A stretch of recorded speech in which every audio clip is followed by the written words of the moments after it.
Sababu ni tabia zile zile ambazo walikuwa nazo kipindi wako wadogo ndio zimewafanya hata kwenye maisha kuweza kufanikiwa kwenye viwango vikubwa. Okay. Sawa. Point ya msingi sana hapo umeongelea kwamba tabia walizokuwa nazo wakiwa wadogo ndio zile zile zimeamua mafanikio wakiwa wakubwa. Kuna story moja nakumbuka kuhusiana na dada mmoja anaitwa, nadhani mwanzilishi wa kampuni moja inaitwa Spanx. Anaitwa Sarah Blakely.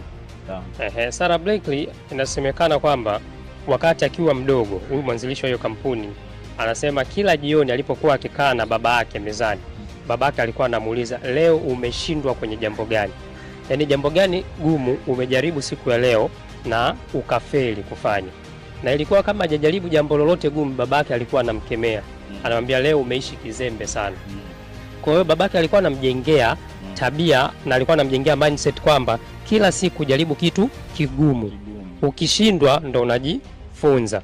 Na hiyo tabia imekuja kulipa ukubwani. Kwa sababu ukisoma mazingira ambayo alipitia katika kuanzisha ile kampuni alikuwa ni magumu sana. Na alifanikiwa kuvuka hivyo vikwazo mpaka kaja kuwa bilionea akiwa na umri mdogo tu. Anaitwa Sarah Blakely. Anayetazama anaweza akamtafuta huyo hata kwenye mitandao. Anapatikana.